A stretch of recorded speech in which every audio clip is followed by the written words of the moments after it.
Hello, everyone. So, as said, I'm CEO and co-founder of Harbour Dao.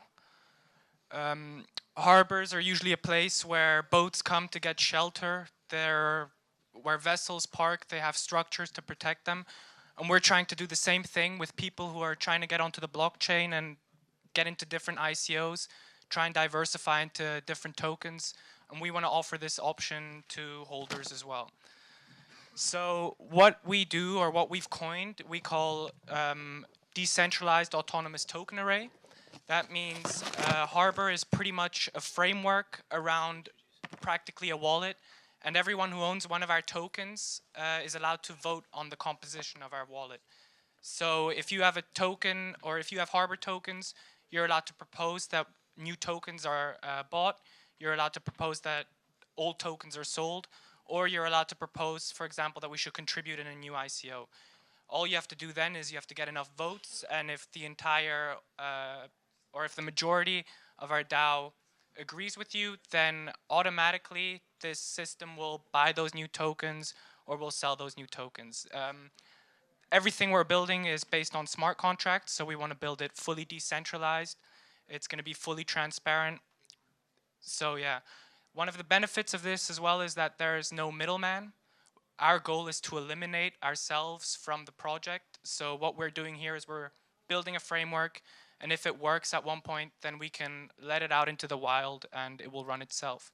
So as we pointed out, democracy, that's one of the most important aspects of our project. We're trying to make sure that we listen to what our holders are. So we want to have a very big community where we can depend on them to make proposals, to vote, so that we can get the best structures or get the best compositions which our user think will give them the best returns from the various tokens they bought. Another thing, as said, is autonomy. So the users really have full control. They can change how the DAO works. They can change, for example, attributes of the DAO, like the minimum quorum, how many people need a vote, what the voting structure looks like. So we're also working on achieving that. So we know that this is a very ambitious project, but we're working from the bottom up to try and build this. So yeah. Transparent, as I said, we're working on building something that is fully transparent. So all our transactions will be saved on the blockchain. Everything that is done will be saved on the blockchain. Uh, Currently, we have a problem with centralized exchanges. There are decentralized exchanges. They just don't have enough liquidity for us to do this. So what we're doing is we're building a system that allows us to connect to centralized exchanges, but that will also be fully transparent so that our holders can really verify that what was done was what the holders wanted to be done. Yeah. Power to the people. As I said, the entire goal of this DAO is for the people to be in full control of what happens with it. At one point, we really want to take a step back and we want to see where we can go with this. So this is really an experiment on if we can utilize the crowd to make the best decisions possible. Harbour is betting on community. We know, as was stated multiple times already today, that for projects like this to work, community is very important. So we're working on building a very big community where we are active on our Slack channels, and we want to get more and more people interested into this project and passionate about this project so that they really do proposals, that they vote on proposals, and that they tell their friends about it, because when we can expand our community, we can make sure our project runs better than before.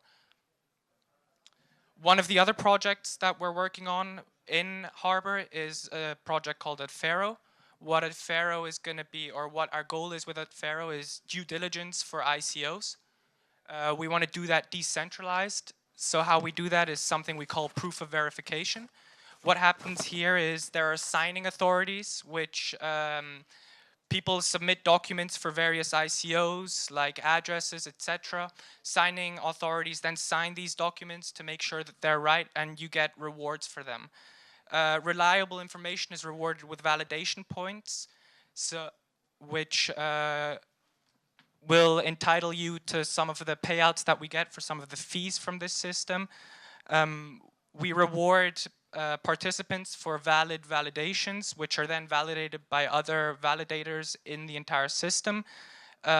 We have penalties for non-participating validators so that we can ensure that all of our validators are active in proving the information that we have in our system. And we want to make sure that our system really has the best information. So we're working on incorporating things like more than 75% need to validate a document for it to be considered fully valid by our system. Another system that we're going to be building with Faro is ICO Contributions. This is also a smart contract which enables people to pool their money together into one smart contract, or all their ETH into one smart contract, so that we can then send that single transaction, because as we've all seen with some of the ICOs, they clog up the network. And like this, we can send basically one transaction, and then once the ICO is done and all the tokens have been sent back to that smart contract, we can then distribute it to the people who wanted to invest. Our planned ICO is on the 1st of August, 2017. We will be doing our ICO in various stages. So we'll have a first initial stage where we will be raising the amount of money we really need to build. And then in probably around 6 months' time, we will be raising more money to continue and continue. So we believe instead of raising all of it in one go, we're going to be working through stages, as was mentioned this morning by a lot of the people on some of these panels. If you're interested in our project, make sure to go on harbour.tokenit.io. You'll find a lot more information there. We're always working on improving our information there. We're always working on iterating through some of the stuff we have there. So yeah, thank you for listening.